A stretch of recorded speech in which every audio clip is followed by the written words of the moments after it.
welcome back to SPTV for episode number 4, I think we're at now. That's it. 4. Yeah. And today we have an incredible topic. We are talking all about failure, but more specifically, we are talking about how to look at failure in a positive light, and we're going to talk about how to use failure to move forward. So, Mr. Jade Winter, welcome to the episode. Always fabulous to have you. Thanks for having me back. Now, I think that when people look at CEOs or founders such as yourself, too often we see just your successes, which is just the tip of the iceberg. And there's a really good infographic that explains this. I'm sure you know the one that I'm talking about, where it's all the hard work is underneath the ocean and all you can see is just the tip of the iceberg that's the success. But what not a lot of people are probably willing to see is all of the hard work and all of the failures that it took you to eventually get to the success you have. So today, I want us to get really real and talk about some failures. I'm in. Yeah, I'm in, Phoebe, because there has been plenty. Yes, I've heard, but you've never actually told me what they are, so I'm really excited to Sure. hear this. Now, I've got a few big ones that are frequently used as examples of this for some bigger celebrities. So we know that Oprah got fired from her first job as a news reporter. She then went on to become the most successful talk show host, I would say, in the world. J.K. Rowling, the author of Harry Potter, she was rejected from 12 publishing companies before someone picked up her book, and they only promised to publish 1,000 copies. And then Harry Potter exploded. Walt Disney was fired from his first job because they said he wasn't creative enough. Then the Disney Empire was born. And then lastly, Steven Spielberg was rejected from film school 3 times. So I think that just goes to show that, I guess, the purpose of me giving those examples is I think the one thing successful people have in common is the fact that they didn't give up and they didn't let failure stop them from moving forward. So I guess I would just love to hear more about your fails. Great. I'm happy to facilitate. So firstly, I want to know, what has been your biggest financial fail? Because I feel like financial failure is one of the things that scares people the most and probably one of the biggest mitigators that would prevent people from going into business or following an idea or dream that they had. So talk me through your biggest financial fail. Biggest financial fail, I think, for us, probably early on in the piece when we were, evolving the business, and looking for new software platforms to operate the business on. Hey team, we want to be upfront with you. Our audio quality took a little stumble in this episode of failures. We get it. Life has its hiccups too, right? But don't you worry, we're on it. We'll get back to our crisp, clear storytelling in just a moment. Thanks a million for your patience and for sticking with us through the bumps in the road. We promise the stories ahead are worth it. What goes through your head when you have a realization like that? Like, I'm guessing at this point it was quite early on in the career. And I mean, at any point, hundreds of thousands of dollars is not petty cash, and it could be enough to kind of completely derail a business. Absolutely. So how do you come back from that? Look, it's ultimately, I think, is this something that I can dig my way out of, or is it not? Is it something that I cannot dig myself out of? And look, I'm always like, roll up the sleeves, get things done, dive in, and and try and make things work type of a person. Yeah. That's just my nature, because I think we've bootstrapped this entire business from day one, so it's always just hard work will pay off, but sometimes you've just got to cut your losses, unfortunately. Yeah. And not be too proud to cut the losses. Yeah. Some people will just keep on flogging a dead horse, so to speak. They'll just keep on keeping on, even though they know that it's the wrong thing. You have to have enough clarity of judgment to be able to call it a day if needed and go with a different provider. Yeah, absolutely. Yeah. And in terms of the way you were running the business at the time, I know that quite often when there's a business partnership, one person's more like logical and financial, and the other person could be focused more on like the bigger picture, creative, fun kind of stuff. How did you and Tanya kind of navigate the financial stuff at the start in terms of the failure? Financial stuff at the start with failure, I think, look, we just both owned it. Do you know what I mean? Like, that's all you can really do. You just got to wear that. When the buck stops with you, you've got to, you know, you There's no can't, choice. there's no choice, you know, you can't play a blame game, you know, and I think too many people in business and in life in general play a blame game, you know, they blame others, and that's very easy to do, you know what I mean? It's easier to blame others than it is to practice ownership and accountability, so we're just, you know, we wore that. You know, any mistakes that we made, financial or non-financial, we'd wear that mistake, you know, and, you know, just suffer the consequences ultimately. Yeah. Not complain about it, not bitch about it, get over it as rapidly as possible and move on. And I think that's a learned skill. Yeah. I don't think that comes naturally to all people. You know, it's very easy just to like, oh, that didn't work. Throw it in the bin, you know, I'm no good at this, I'm not going to try again, you know. But I think, you know, the unique thing that we did was just simply we didn't give up, straight up. You know, we didn't give up, just kept on plugging away. And so I guess it would have been very easy for you to throw in the towel at that point, but what did you learn from that experience? Well, look, every mistake, or like, I believe that we don't learn that much from our success. We only learn from our failures, ultimately, you know, so if we're not failing, we're not truly learning, you know, but there is other ways to, of course, to learn things, you know, don't get me wrong. I think that, you know, reading books is a real critical way to learn and to fast track learning. Non-fiction, business-based books, I think I've read literally 1,000, you know, literally 1,000 or more books, and that's a continual thing.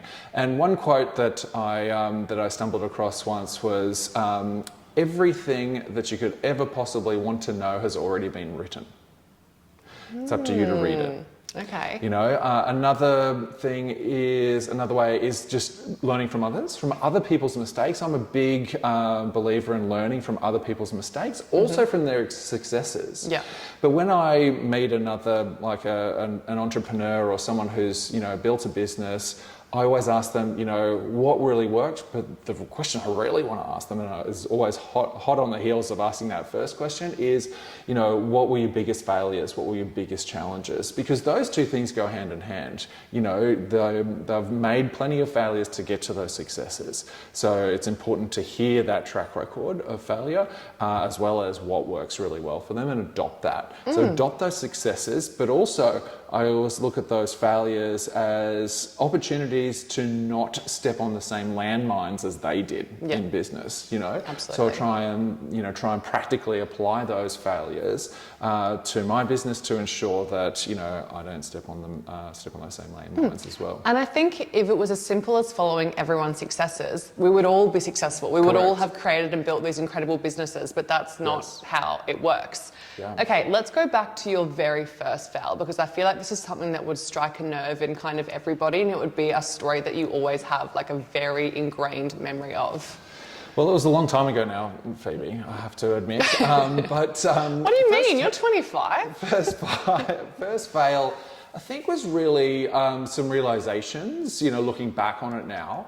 And it was probably we were doing a lot of the work, you know, all of the work in the business for a hell of a long time, and probably too long.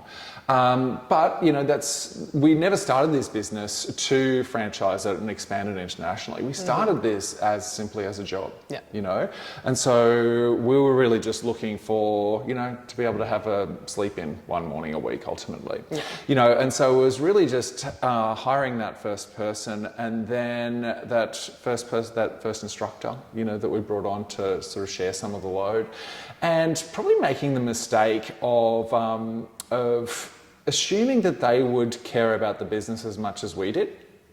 I think that's, you know, quite a naive thing to look at now, looking back retrospectively. But, you know, you hire someone, and I know many business owners that have made the same mistake, hiring someone and assuming that they're going to give a shit about your business as much as you do. They're not. Do you know what I mean? It's a job for them. And that's okay, you know, so understanding that and then losing the emotion around that as well, you know, and, you know, also the realization of, you know, I had a very, I guess, how would say, when maybe when those first few employees didn't work out quite as, you know, as well as I'd hoped, it was really a realization that I ended up developing quite a bad attitude, I'll admit, that, there's no good staff out there, staff are really super hard to find, I know plenty of business owners, in my local community that I hear that from, and I, once again, just took ownership over that situation. I realized that I can't blame them, I need to train them. And I I changed my thinking about how to go about that. So, it wasn't blaming there's no good staff or, everyone's, no good. No, it was me. I was the one that needed to grow. So I can't blame them, I need to train them. And also we needed to develop certain things. We need to develop things for the organisation to create a good workplace for people. So we needed to do things, if we were ever going to be a big organisation, or bigger than one location, and even bigger than us being the technicians in the business, being able to employ one person, there were some fundamental things that we needed to put in place that the bigger players do. We look to the big boys. What are these, big organisations, across the world? What are they doing? What do they have? What are they doing differently than we are doing? And what can easily be adopted? So things like a vision for the business, a mission statement, values for the business, just some of these intangible things, but most importantly, a great culture in the business and defining what that culture is. These are all things that didn't cost any money. They just took thought and then the application of those things. So, we developed all of those and created a better place to work and got better in managing people and creating that infrastructure for people to know how to do a good job and to excel in their job as well. And so, develop training programs, so that people knew exactly how they were supposed to do the job. I think that's the difference. Rather than just expecting someone to come in and assuming that they know how to do it, no, teach them how I want them to do it. Being super clear on how specifically, how, what, when, why, all of those things, in their particular role, setting key performance indicators or expectations so that the team member was very clear on what they needed to do so that they could excel. I think it's unfair for a business owner to bring someone into the organisation and not be clear with that, because then it just creates an awkward situation where they are not clear and then there's angst that builds up. Do you know what I mean? And then that team member feels that angst and frustration when it simply hasn't been communicated. So that lack of communication can really be a real killer. And that would be a really tough pill to swallow, I think, as a business owner, because, as you know, you've had probably upwards of thousands of employees in your time. The people in your business can make or break it. So you would have acquired so much learning from the people you've had in your business, both the good ones and the bad ones. So does that change the way you hire now? Like, do you know exactly what you're looking for, red flags in a person when you're interviewing them? And I was very surprised, well, not surprised, but you're very involved in the hiring process. So you're still very hands-on with the people in the business. Absolutely. Yeah, virtually every team member that joins our head office or our support team, I'll be part of that hiring process for sure. And also our franchisees as well. So that is a critical part. The question was? You just must have learned a lot and you know exactly what you're looking for. Absolutely. And look, I was, every time a team member left our organisation as we were growing and continue to grow, I saw it as an opportunity to do better as a manager and as a leader. So rather than get emotional about it, and look, don't get me wrong, there was emotions, if a key person left, it was like, oh my God, what am I going to do now? Because ultimately that responsibility fell back on me to do that work, right? So, and I already had a full workload, so then it was extra. I was doing 2 people's workload, 3 people's workload, you know what I mean? And so, of course there was frustration, but I saw it as an opportunity to get better at recruiting, at onboarding, at screening and interviewing, you know, some of these skills that are certainly not learned in a textbook, you know what I mean? Sometimes you have to experience them, unfortunately. You have to choose someone on, and, you know, if you have onboarding systems, if you've created that, onboard them, you know, and go through that process of then not working out for whatever reason. Whether it's just that their circumstances changed and they need to move on, or whether, you know, as a business owner or manager, I've stuffed up, you know, and I've said something wrong or I've done something wrong, you know, and it's just time for that person to, you know, that person leaves the organisation, whichever sort of, you know, catalyst it is. It was an opportunity to learn. It's an opportunity to do better, rather than have that negative attitude of, there's no good people. This person kicked me in the guts and I, you know, can't do it, you know. And I guess it's better to learn that sooner rather than later, because you're not going to learn that from just having continually successful hires, because you could have the happiest, best, most hardworking, loyal employee ever, but maybe one day she's going to have a baby and a family and she's going to leave the workforce, not because she doesn't like the company, but then you've absolutely shot yourself in the foot and you haven't learned how to recruit team members or staff. So I don't think, again, it's not a bad fail. It's something that I think is probably more advantageous to learn sooner rather than later. Yes, it is all part of that, I think, that process of going from being a technician in a business, which is what Tanya and I started out of, as we were the technicians in the business we were instructing, you know, through to manager, you know, and then from manager through to, you know, business owner, you know, where, you know, my definition of a business is a profitable commercial enterprise that can work without the owner if the owner chooses to go on holiday or doesn't want to work in the business for whatever reason. So, you know, you have to learn those managerial skills, you know what I mean? And that recruitment screening is all part of that journey, you know, and also that onboarding, it's all part of that process. All right, let's talk about your most memorable fail. What is the biggest failure you've had that has just stuck with you for the longest time? Look, it's one that I share with a lot of instructors, and look, you know, once again, take full, you know, ownership over this fail. It was a client came in and she was, I hadn't seen her in the studio for a while. She was one of Tanya's clients, and so I just didn't really think about it, to be honest. You know, I was like, I haven't seen Kelly in a while, you know, come on in. You know, she'd booked in with me. I was the only instructor available on that day, and I was like, you know, sweet as, like, let's take you through a workout. And I remember she just used to be like the hardest worker, you know, just do the most advanced exercise, absolutely smashing herself in class, you know. So it was good fun to take her. You know what I mean? Like, used to give her just the most challenging exercise and the heaviest springs. Great, good fun.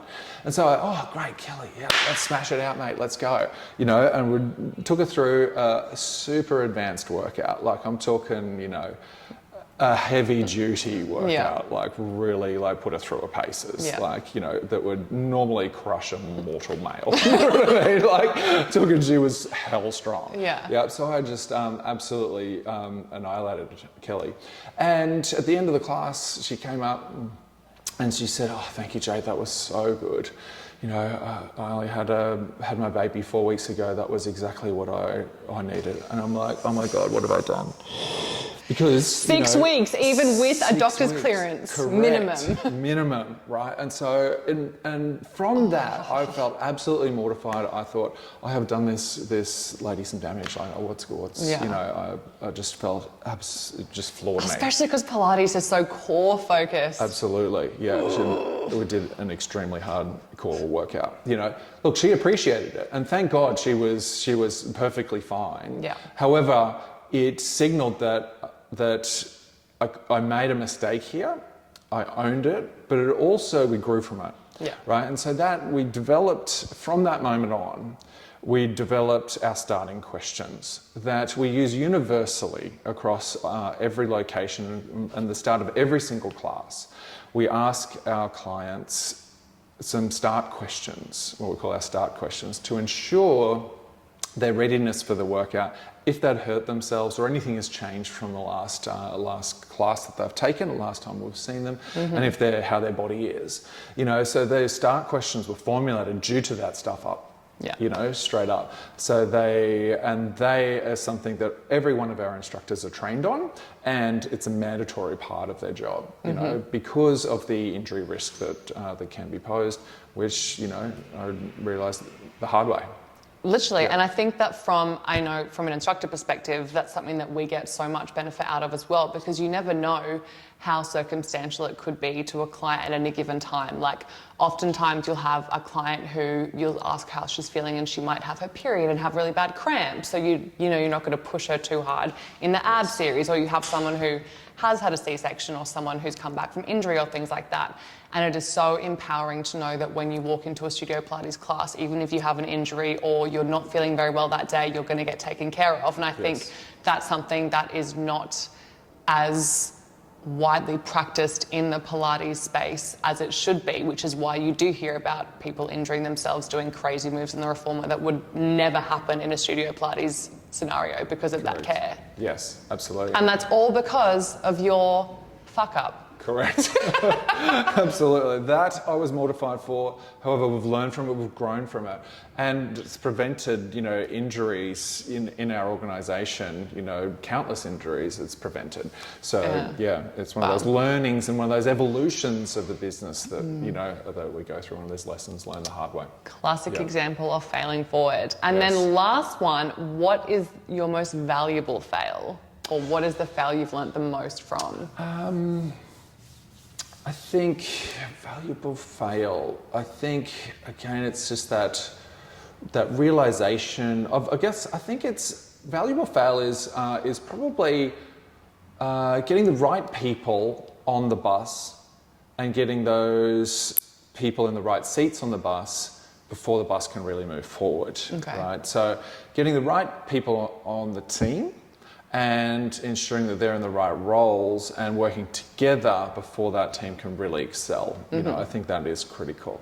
And I think that having people that are not the right fit, those toxic people that, you know, that we've worked with from a management perspective, but they are just not fitting the culture, you know. And it may not be that they're a toxic person, you know, in their everyday life. It's just in that environment they don't suit. And it creates this toxicity, and that they're unhappy, and then they vent, and that then it spreads like a cancer, you know, within the team. And I think that can really bring down a whole team and ultimately an organisation, because that cancer can spread. You know, that cancer can spread. You know, when it was just in the left arm, now it's in the right arm, and now it's in the leg. You know, everyone is. You know, the fallout continues, and that can be a real challenge. You know, to operations and also to team spirit and morale. Yeah. You know, because everyone wants a great place to work in, a positive place to work in. And I see that it's a responsibility for the leader to ensure that there is that, you know, positivity in the workspace. It's created by everyone, don't get me wrong. But, and everyone has a responsibility to bring that to the workplace. However, it ultimately, once again, that buck stops with the leader. Absolutely. And it's funny that you explain it that way, because I once had a leader in an organisation that I used to be in, and he described a team like a garden, and the team of the leader was to be the gardener. And in every garden you have flowers and you have weeds, but the problem is that sometimes weeds look like flowers, but you don't know until it's too late, and the weeds have infiltrated the rest of the garden bed and then started to poison all of the flowers. And so it's the leader's job to regularly do the gardening to make sure that the garden is continuing to get the nourishment and is thriving as, you know, a good team intends to do so as well. So it's very interesting that that's like something that's brought up quite commonly among leaders as well. Definitely. I love that analogy, because ultimately I think it's the collusion, you know, it's that verbal venting, that collusion, recruiting other people and a negative view of other people. That's the type of stuff that, you know, that really brings the team down. And that's that sort of cancer, or those weeds that can spread. Yeah. So before we finish up, I just think it's important to also touch on the fact that despite the fact that you've grown the business to what it is today, we're inevitably still going to come up against failures, and failure is an inevitable part of the journey and the learning process, and will probably never stop learning. So do you think that, firstly, you still have a few more fails left up your sleeve? And secondly, what is your overall stance and viewpoint on failure? Like, how do you see failure? Again, I don't see failure as a negative thing. It's an opportunity to learn. You know, it's an opportunity to grow. You know, whether it's another individual within the organisation failing and growing.